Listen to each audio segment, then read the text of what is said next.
Hey there, Jill Castle here. Welcome to my channel. Today we're talking about how to increase height in teens and really broadly speaking about how to support puberty, the growth spurt, and making sure your teen is growing to his full potential. This is my channel.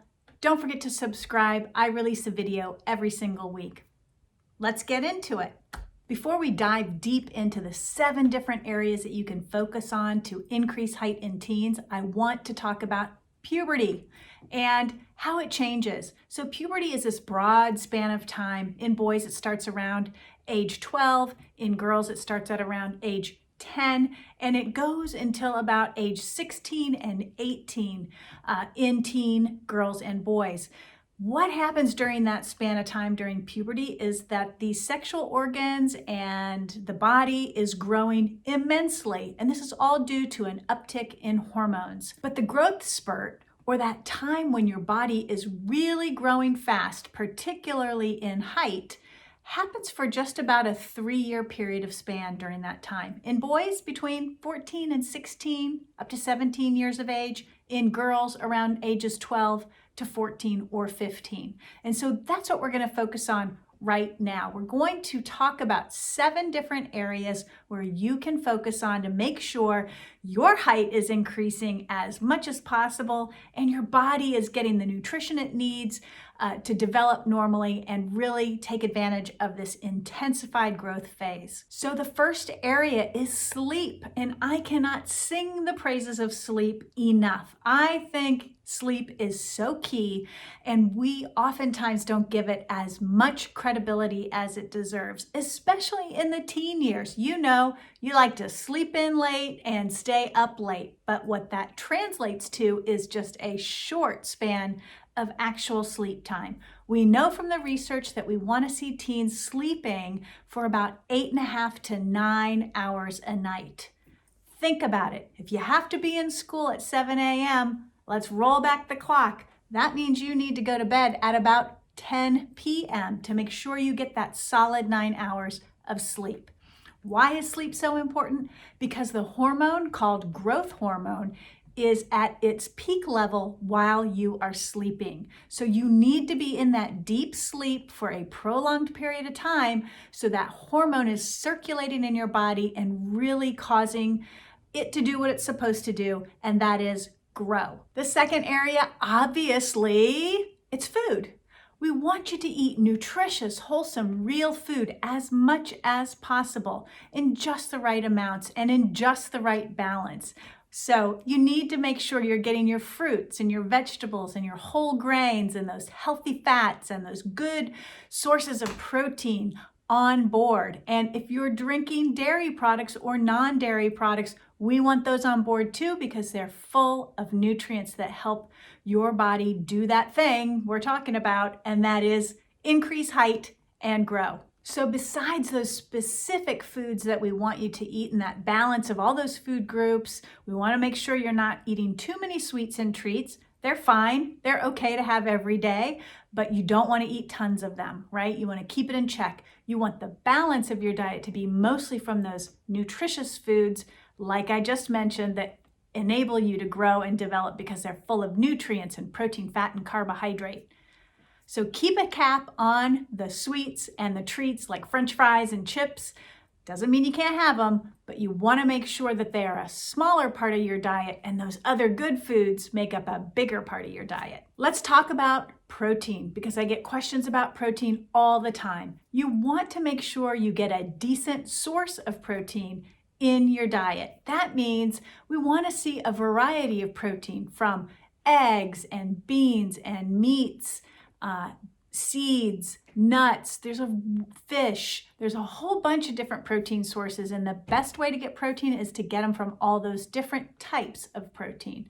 Now, in terms of how much protein you need, some people think that you need tons of protein to grow. Let me let you in on a secret. You don't.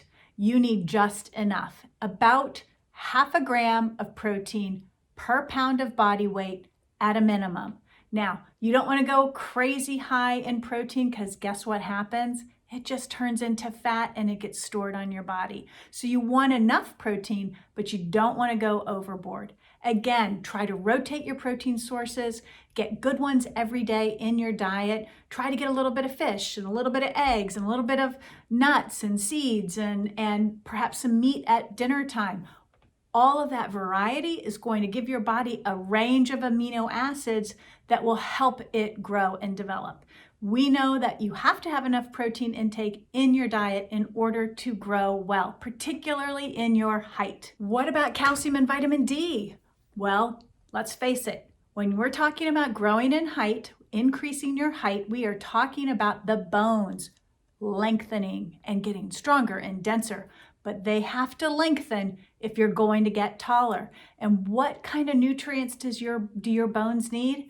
Calcium and vitamin D. So you can get calcium and vitamin D very easily in dairy products like milk and yogurt and sometimes cheese. Sometimes the vitamin D is not there, but sometimes it is.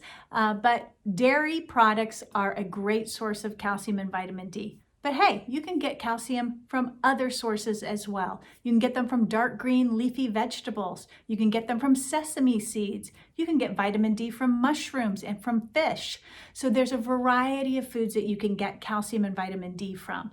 The most important thing about calcium and vitamin D is that those nutrients go into your bone, make them hard, and support the lengthening of them, which translates to increasing height. I also want you to focus on healthy eating patterns. So why is this important? Well, because if you have unhealthy eating patterns, you might be eating erratically, eating at the wrong times, getting your calories at the end of the day instead of at the early part of the day. And so we want you to establish healthy eating patterns. That basically means eat a healthy breakfast, eat something in the middle of the day to keep your metabolism boosted and your body working efficiently. Eat something at night like dinner. Have some snacks in between to make sure you don't get too hungry and overeat. So those healthy eating patterns are just really trying to emphasize eating with regularity so that your body can count on getting the nutrients it needs throughout the day in regular intervals. Some of the worst things that teenagers do that really do stand in the way of them developing well is skipping meals. So if you're a teen that doesn't eat any breakfast and you might scoot through lunchtime and you don't eat lunch either, and you're eating all of your calories at the end of the day between snacking and dinner and some more snacking, those aren't healthy eating patterns. Those can really whack out your metabolism and your appetite control and even your whole sense of like your body working well and understanding when it's hungry and understanding when it's satisfied. So when you eat in regular intervals, about every 4 or 5 hours, you can really set up some healthy eating patterns that cover you when you're hungry, give you the nutrition that you need to grow and develop well, and also prevent you from overeating or not eating enough. Number 6, let's talk about snacking and particularly what you're snacking on.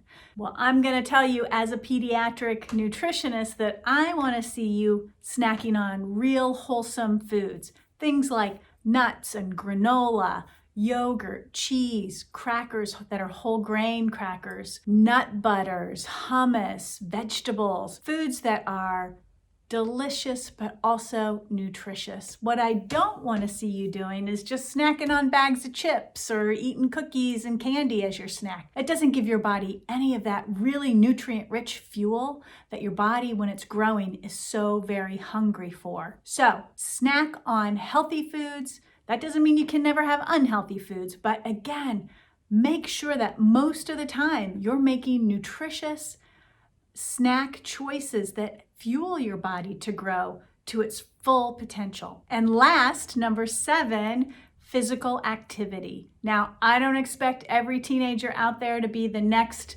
basketball star or the next soccer phenom, but we all need to move our bodies, whether we are athletically inclined or not.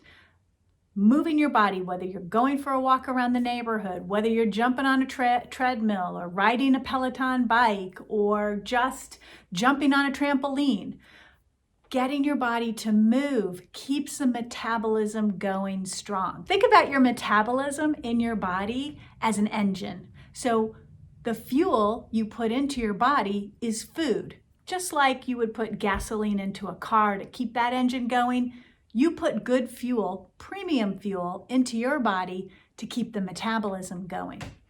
Physical activity drives your hunger. It supports your body to refuel itself when it is getting low on fuel.